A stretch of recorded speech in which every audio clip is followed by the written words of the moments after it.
जिएंगे जीतेंगे। एक इंटरव्यू में एक एक्टर से पूछा गया, तुम्हारा दुख किसके साथ शेयर करते हो। नॉर्मली वो एक लाइट हार्टेड और जॉली नेचर का इंसान है, मगर इस सवाल से वो सीरियस हो गया। उसने कहा, किसी से नहीं, क्योंकि अगर मैंने किसी के साथ शेयर किया तो वो मुझे समझाने लगेंगे, पर मेरे पीछे हंसेंगे। मेरा रोता हुआ चेहरा देखकर शायद खुश हो जाएंगे। मेरे कुछ दोस्त हैं जिनके साथ मैं शेयर कर सकता हूँ, मगर मुझे डर है कि उन्हें लगेगा इसके जैसा व्यक्ति हमारे साथ इतना पर्सनल शेयर कर रहा है, इससे वो शायद खुश ही हो जाएंगे। मेरे कंधे पे हाथ रखकर मुझे समझाते हुए कुछ लोगों के ईगो को बहुत सुख मिलेगा। मेरी माँ जैसे कुछ लोग ज़रूर है जिनके साथ मैं शेयर कर सकता हूँ, मगर फिर सोचता हूँ इससे ये लोग ही दुखी हो जाएंगे, इसका मुझे डर लगता है। इसलिए अभी तक तो मुझे कोई मिला नहीं है जिसके साथ मैं अपना दुख शेयर कर पाऊँ। सच कहा, मन का ये अंधेरा किसके साथ शेयर करें। हम सब के मन में एक अंधेरा है, मगर ये अंधेरा दिखाने वाला कोई इमोजी नहीं है, उसे एक्सप्रेस करने के लिए कोई तैयार नहीं है। तुम्हारे अंधेरे के साथ मेरा कोई रिश्ता नहीं है, और ना ही मेरे अंधेरे के साथ तुम्हें कोई लेना देना है। ये मन के अंधेरे का एक बहुत बड़ा साम्राज्य तैयार हो गया है, और हमें पता भी नहीं है। कुछ लोग निराश है, बहुत ज़्यादा डिप्रेशन में है, मगर ज़्यादातर इसका गॉसिप ही होता है, मजाक उड़ाया जाता है। ऐसे लोग अगर उन्होंने सुसाइड कर दिया तो अच्छा हुआ, अपने रास्ते का कांटा निकल गया, ऐसे लोगों को लगता है। अगर आप किसी दिन ऑफिस में निराश दिखे या थके हुए दिखे तो इससे आपके कलीग्स उनको फिक्र होगी या वो आपके लिए कंसर्न्ड होंगे, ये ज़रूरी नहीं है। उसको शायद प्रमोशन नहीं मिला है या उसको निकाला गया है, देख उसका चेहरा कैसे रोने लायक हो गया है। ये गॉसिप चालू हो जाती है।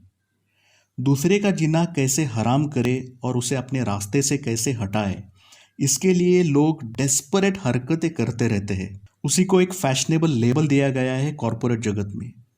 किताब का नाम लेने की ज़रूरत नहीं है। ये मनुष्य स्वभाव ऐसा कैसा है, समझ में नहीं आता।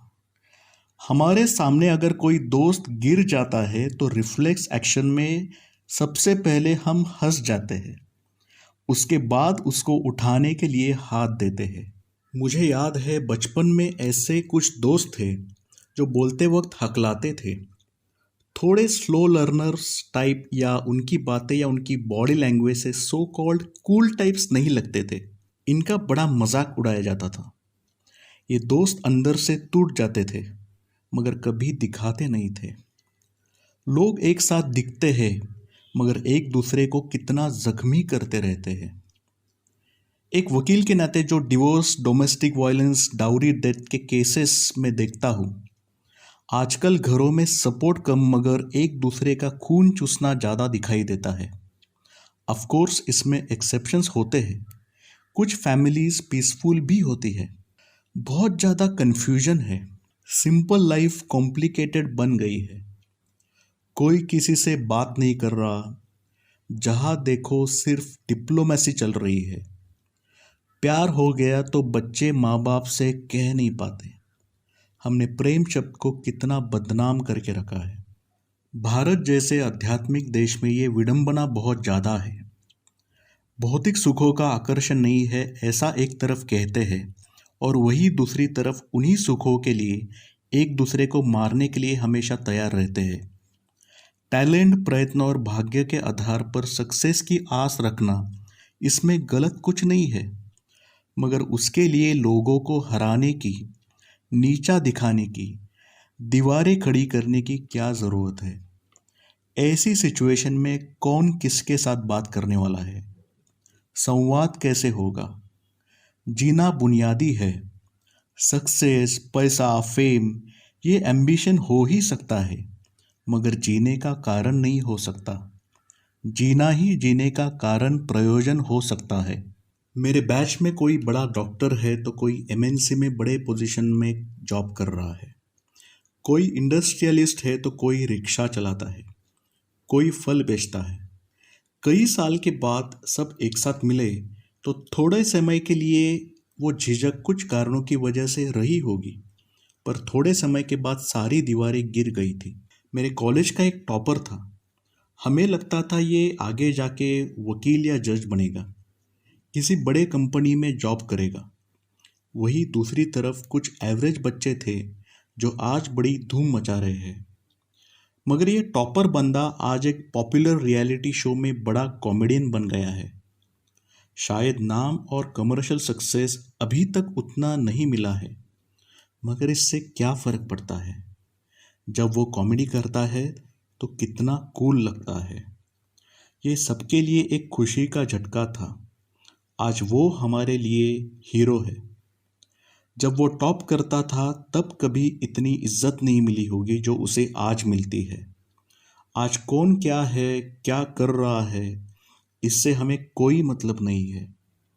उनका साथ होना ही सब कुछ है। पोजीशन सैलरी का कोई संबंध नहीं है। दिमाग ब्रॉड माइंडेड और दिल बड़ा होना ये सीक्रेट है पर्सपेक्टिव बढ़ाने के लिए।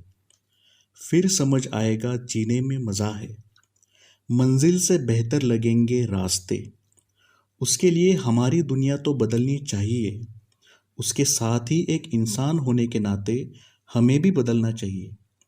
जिंदगी जीने के लिए जैसे हमारी एक कहानी है, वैसे ही दूसरे की भी एक कहानी है। वो कहानी हमें समझनी पड़ेगी। इसके लिए किसी के बारे में उसके पीछे नहीं, डायरेक्टली उसके सामने बोलना पड़ेगा। गैरों से कहा तुमने, गैरों से सुना तुमने। कभी हमसे कहा होता, कभी हमसे सुना होता। यही तो दुख है। ये दुनिया सुंदर बनानी है तो लोगों को साथ देनी पड़ेगी, बिना कोई एक्सपेक्टेशंस के। मेरी वजह से किसी का गेम हो गया, उसके बदले मेरी वजह से किसी के चेहरे पे मुस्कान आ गई, ये खुशी कुछ और ही है। मैं हूँ क्योंकि तुम हो, हम हैं, एक साथ रहेंगे, ऐसे ही जिएंगे जीतेंगे।